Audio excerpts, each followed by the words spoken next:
So I haven't learned my lesson. I'm going to be doing another 24-hour movie marathon for the channel. Why am I doing it? Because they do well on that channel, and also it's a bit of fun. It's challenging myself.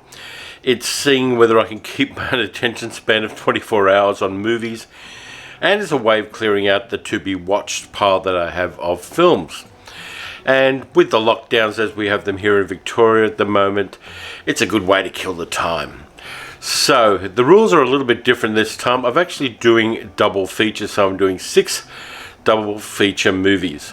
I picked them out. They kind of share genres, so each half of the double feature shares a genre. So we're starting out with musicals, and I'll talk about that a little bit later. And then moving on to other genres as the 24 hours progresses. If I finish all 12 movies before 24 hours, I can finish if I want to. Now, I'm going to take meal breaks in between movies.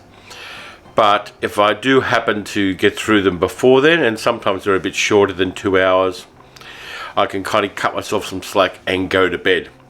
But I'm going to talk about each of the movies after I watch it and how I'm feeling. So that's the format. That's how it's going to run.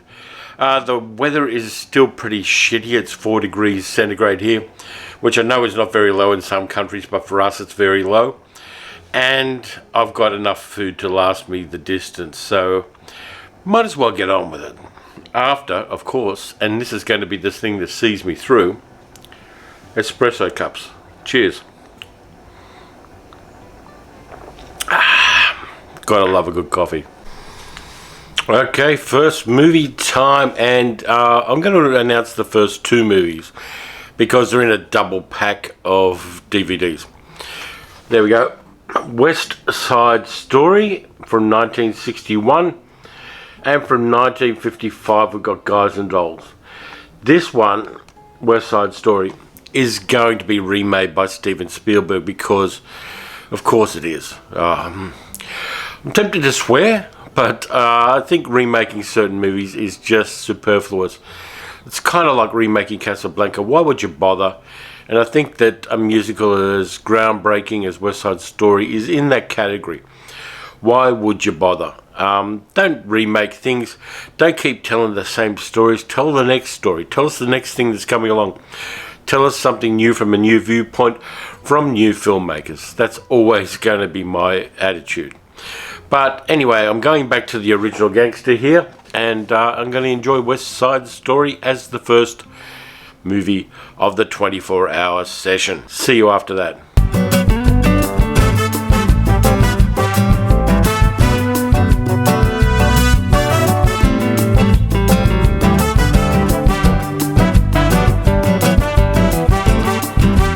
Okay, it's 11:21 and West Side Story is out of the way. Yeah. Wow. The dancing and the music, and not necessarily the singing, but the dancing and the music were fantastic.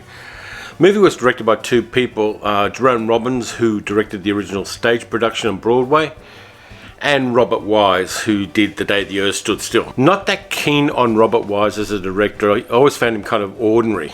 And all of the best scenes, which are the musical scenes and the dancing scenes in this movie, were directed either by Jerome Robbins or his assistants, because he got the sack about 2/3 of the way through the movie because he was taking too long. But nonetheless, great musical, fantastic direction. The core of the movie, the Romeo and Juliet story between Tony and Maria, is a bit bland, to be honest with you. It's a little bit white bread and ordinary, but everything around it is fantastic. This is a really great musical, and seeing it on a wide screen for the first time, I think I saw it back in VHS days when they did pan and scan, is great. So now we're moving on to the second movie, much lighter musical, Guys and Dolls, which has got an interesting provenance.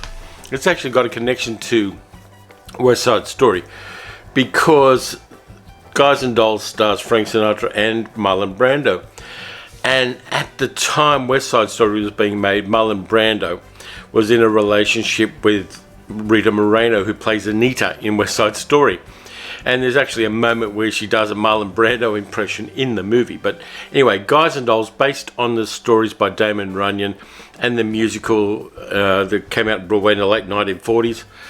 It's going to be fun. It's going to be a lot lighter than West Side Story, which kind of ends on a bit of a bummer note, indeed, as Romeo and Juliet did originally.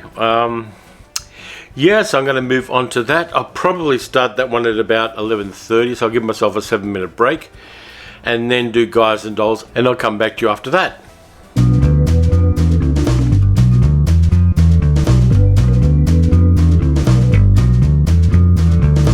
Okay, finished Guys and Dolls, and that was fun. Watching Marlon Brando sing and dance in a musical is a lot of fun. And to be honest with you, even though his voice wasn't the best, he did it well. He really committed to it.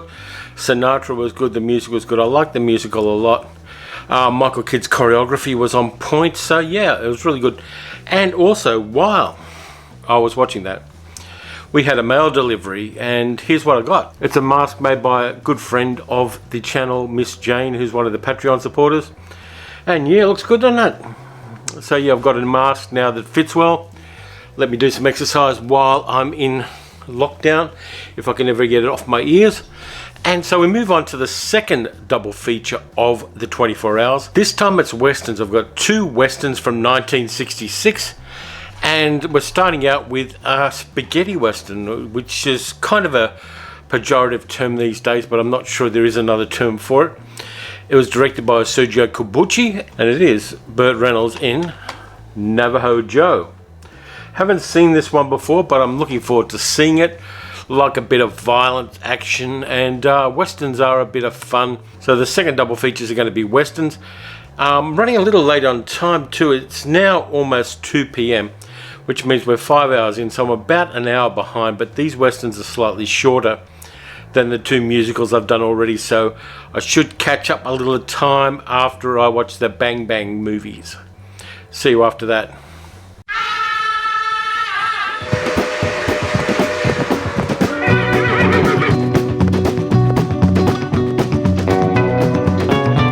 Okay, it's now just after 3:30 p.m, so I'm doing okay with the time. And I just watched Sergio Corbucci's Navajo Joe with Burt Reynolds, doing a lot of his own stunt work in this one. It's a pretty much stock standard spaghetti western with a really interesting score by Ennio Morricone, which has been used in the Kill Bill movies by Quentin Tarantino.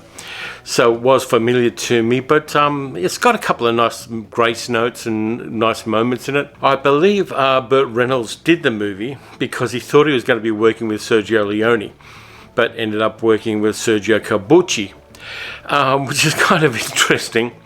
The script was also co-written by an Italian film director I really like called Fernando De Leo, who did a really interesting crime drama with Mario Adolf called La Mala Ordina, also known as The Italian Connection.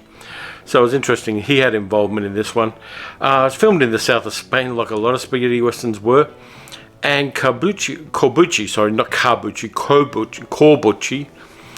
uses landscapes really well. There's a limited amount of landscapes in the south of Spain to use for spaghetti westerns, but he uses them really well.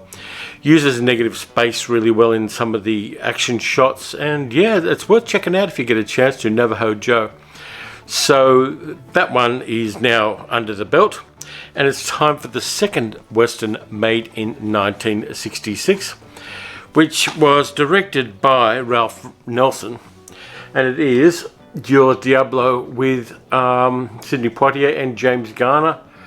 Should be kind of interesting. I haven't seen this one for a very long time, and I don't think I've ever seen it not in pan and scan, so looking forward to this one. So I probably better get that started, and after that I'll have a bit of food and I'll tell you about Dior Diablo. I know it's got a really nice score by Neil Hefti, and looking forward to revisiting this one. See you after that. Okay, Duel at Diablo. Didn't work.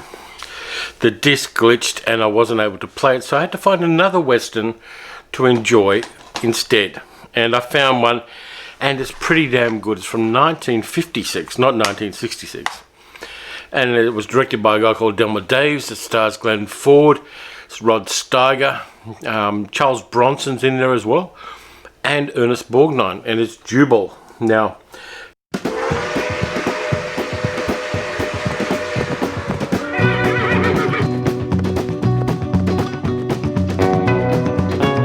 If you haven't seen this one, you should really check this one out because there's a bit of a theme going with this 24-hour, unexpectedly, but there's a theme. It's the second Shakespearean adaptation that I've done in this 24-hour session. First one, of course, being West Side Story. This one is an adaptation of Othello done as a Western, with Ernest Borgnine's character Shep playing Othello, and Glenn Ford's character playing Cassio, and Rod Steiger playing Iago. And it works. It works as a Western, it works as a Shakespearean adaptation, and it works as a drama too. Very adult themes for 1956. Beautiful location shooting in Jackson's Hole, Wyoming. Really wide vistas. It was shot in Panavision, I think it was. Maybe, hang on, let me check Panavision. I'll look at my notes. It was shot in CinemaScope, not Panavision, CinemaScope. So good widescreen vistas, nice plotting, really good acting in there. Rod Steiger overacting as he was tending to do in the 1950s and early 1960s. But it's kind of okay because it's a Shakespearean adaptation. Glenn Ford's his usual stoic kind of self. And we also get a bit of an interesting supporting cast with Felicia Farr playing Glenn Ford's love interest, and Noah Beery Jr., who played Jim Rockford's dad in the Rockford Files, playing one of the other ranch hands. We get Jack Elam in there as well. So there's a lot of good, solid cowboy character actors in this one. So if you haven't seen Jubal, you really should check it out. It may turn up on a streaming service, but it's worth spending a couple of bucks and picking up a copy of this one if you're interested in Westerns, because it is rock solid, and it's also got a soundtrack by one of my favourite film composers of all time, David Raxon, who did the Bad and the Beautiful and Laura and a bunch of other things like that. So we're moving on to the third double feature. This one's a little bit odd because they're both American movies from the 1960s, and that's pretty much all they have in common. So I'm going to start out with one of my favourites from the early 60s, starring an Australian actor and a female star who is still going. And it is Sunday in New York, starring Rod Taylor and Jane Fonda. Directed by Peter Tewksbury. It's got a really nice soundtrack by Peter Nero. Jim Backus is in it. Cliff Robertson. Really nice supporting cast. Robert Culp's in there as well. So really fun movie. So I'm going to enjoy Sunday in New York.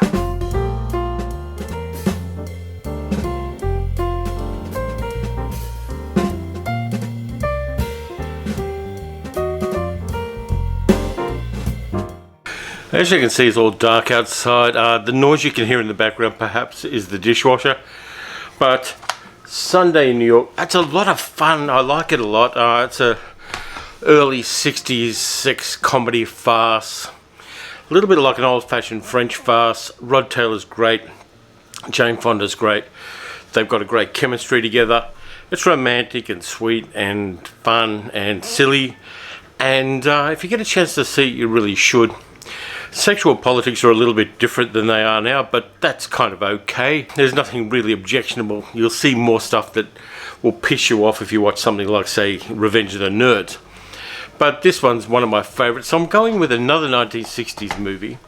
Very different, a caper film, which is kind of interesting because it's part European, part American. But it's something I saw way back in the cinemas when I was a kid. And I kind of like it. I like kind of European caper movies. And this one has a number of people who are interested in it. And it is They Came to Rob Las Vegas, with Gary Lockwood, Elkie Summer, Lee J. Cobb, and Jack Palance. And yeah, I'm going to watch that one. I haven't watched it for a very long time. So I'm going to get that one off the to-be-watched pile. And it's now around 7:30 in the evening. So when I finish this one, I'll be pretty much halfway through the 24 hours. So I'm going to watch They Came to Rob Las Vegas, which is available on DVD. Warner Brothers do it as a archive collection release. And I'll let you know about it when I've watched it. See you then. Something just happened. The disc for It Came to Rob Las Vegas got stuck in the machine. So I'm going to have to fish it out of the machine so that I can watch it, because it actually got fell down to the bottom of the DVD player. So here's what happened with It Came to Rob Las Vegas. The label came off the DVD. Now I don't know whether it was because there was a dodgy copy of it that was sold on eBay, or whether Warner Archive are just cheap fuckers, but there's part of the label that I got off so that the disc would fit in the feeder tray, and the feeder tray would fit into the machine, and it's now working again. So I'll start watching the movie, and it better be worth the amount of hassle I've had here. I'll see you afterwards.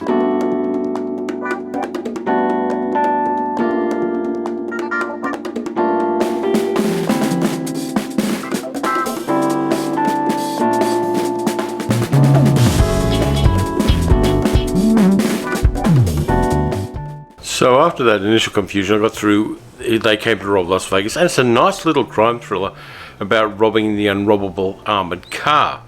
And really great music by George Gavarentes, good look about it, and really nice ending. Elka's summer was never lovelier than in this one.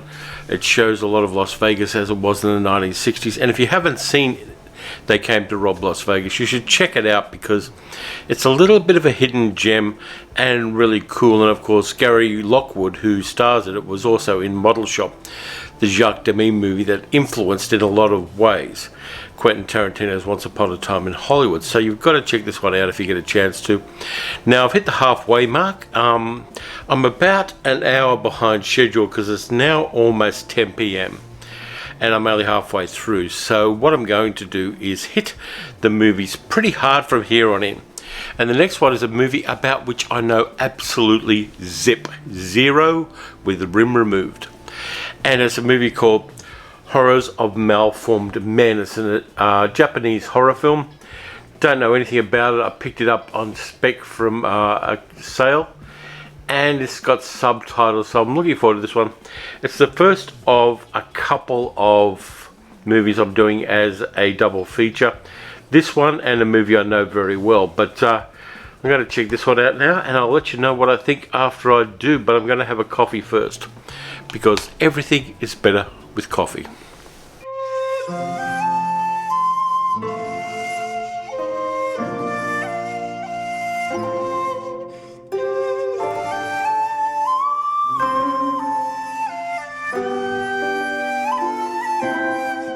What to say about the Horrors of Malformed Men? It's a deeply weird and disturbing movie. I went on that one cold, and it really stunned me. I didn't know what was going on for about 2/3 of the film. But then some revelations were happening, and I found out about it. I'm not going to tell you much about it, except to say that it is deeply messed up. There's some nudity in it, but none of it's very sexually done. It's just messed with my head at this time of the night. So it's time to move on to the next movie, which is the second part of the double feature for no real reason, and it is Richard O'Brien's Shock Treatment, the sequel to the Rocky Horror Picture Show, starring Cliff DeYoung and Jessica Harper. Barry Humphries is in there as well. Richard O'Brien's in there. It's about American consumer culture and all sorts of other things made by a New Zealander in England. And it's a musical, and it's deeply weird. I know this movie really well. I've seen it a number of times. But I'm just going to rock it and enjoy it and then move on from there. Now, it's almost midnight, and it's probably time I got to move on and started watching Shock Treatment. So I'm really going to enjoy this, particularly after the mind-blowing weirdness of Horrors of Malformed Men. So it's time to get on with it.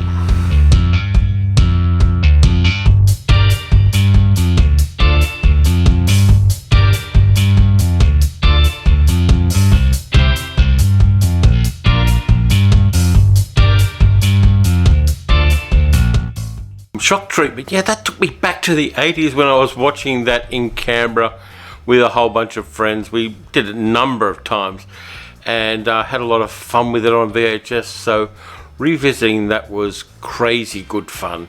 And I put it up on social media. I've already got some people going, oh, I remember that. So yeah, so that was the last one. The next one is one of the second last double feature for the 24-hour marathon, and it is 1960s Spy Goodness. Now, Goodness I'm using advisedly here because it is from mid-1960s. I haven't got the exact year. I think 1966. And it is The Silencers, starring Dean Martin as Matt Helm in the first of the Dean Martin Matt Helm movies. I'm also going to be doing the last of the 4 Dean Martin Matt Helm spy films, The Wrecking Crew, as the second half of this double feature. So I'm going to get started with The Silencers and just see how it stands up again after not watching it for about a decade. So it should be a little bit of fun, a little bit of spy stuff, gadgets and women, and probably some inappropriate touching.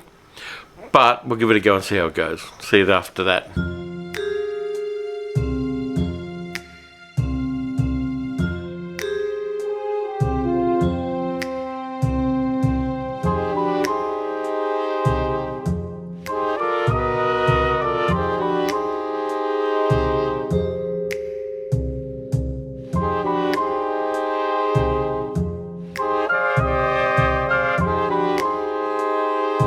So it's 3:17 a.m.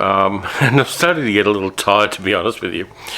So I'm glad I picked light films for the end of this, because if they were deep and heavy and subtitled films, I probably wouldn't get through it. So we're going to move on to The Wrecking Crew, the 4th and final Matt Helm film that Dean Martin did. There was a TV series in the early 1970s with Anthony Franciosa, but this is the last of the movies. Now, after that, I'm going to be doing something even shallower and sillier than that.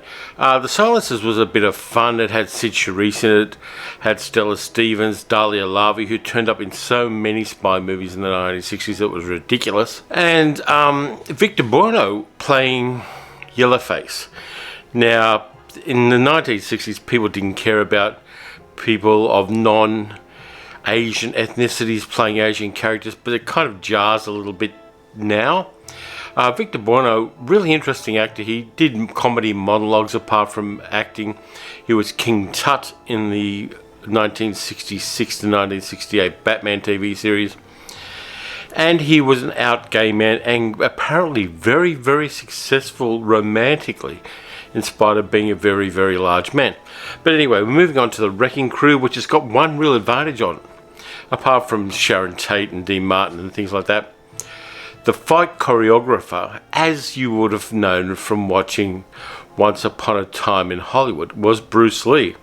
And so that the fisticuffs going on in this movie are at a new level for this particular franchise. So I'm going to watch it and enjoy it, and I'll let you know my thoughts on it after I do so.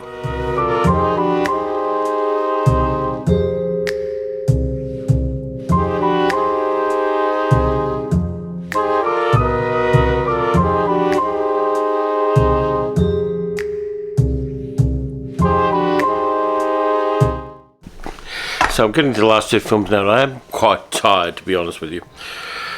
These ones are 1960s trash, basically, but with an actor I like a lot in them. The first one is Dr. Goldfoot and the Bikini Machine, starring Vincent Price. Very bad film, but towards the end of this 24-hour, I thought I would go very light. The cats are here still with me, and so that's going well. And I should go the distance, I think, so I'm going to watch that. And to follow up on Dr. Goldfoot and the Bikini Machine, Dr. Goldfoot and the Girl Bombs, the sequel to it. So I'm going to watch them both back to back, and then maybe get some sleep. So in the meantime, better get this silly thing started, and I'll tell you about it when I've done it. But just to finalise on Wrecking Crew, I like Sharon Tate's comedy in this one. She's very good with the physical comedy, and she plays well against Dean Martin, and they seem to be having fun together. The villains in this one are interesting. You've got Nigel Green and Elka Summer, who also played villains in 2 of the Bulldog Drummond movies, I think, with Richard Johnson in them, that were made around the same time. So They have great pedigree in Eurospy movies, and also Nigel Green was one of the main villains in the Ipcrest File with Michael Caine. So anyway, time for Dr. Goldfoot and the Bikini Machine. Talk to you after that. By the way, it is 5:08 a.m, so I'll start this at 5:10, and hopefully I'll have it done by about 7:30, and then I can move on to the last movie, Dr. Goldfoot and the Girl Bombs. See you then.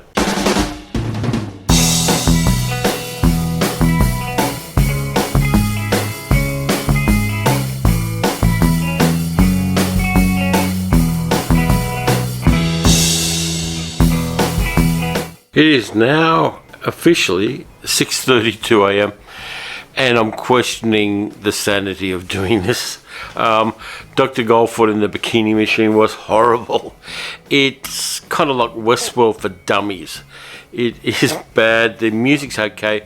There's lots of car chases and comic chases around San Francisco. There's female robots. I've got to watch this last one. And the last one is the sequel to Dr. Goldfoot and the Bikini Machine, which is Dr. Goldfoot and the Girl Bombs, which oddly enough was directed by the maestro of horror in Italy, Mario Bava, believe it or not. And so I'm going to watch this one. Fortunately, it's not too long. It's about 78 minutes. And then I can go to bed and I will summarize the whole experience after I wake up.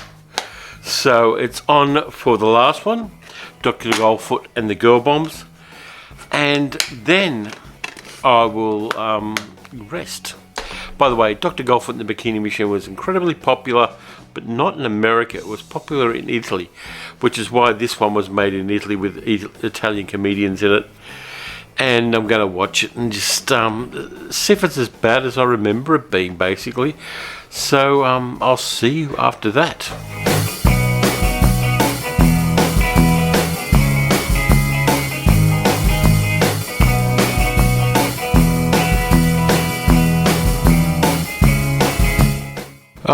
I don't regret my life choices, but I regret my movie choices for those last two, the Dr. Goldfoot movies.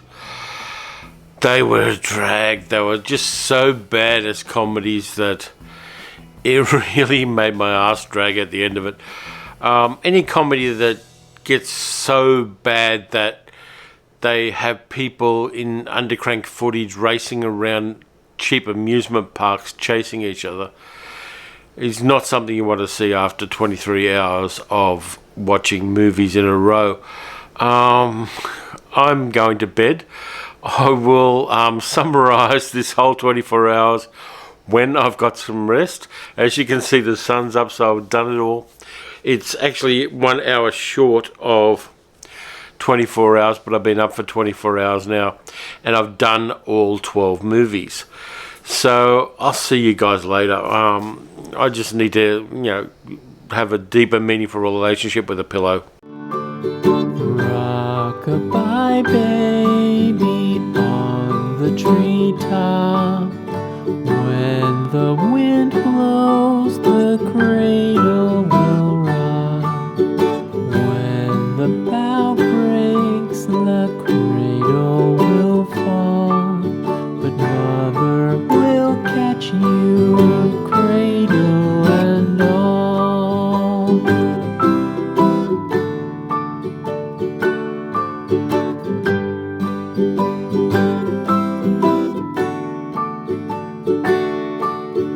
Baby is drowned.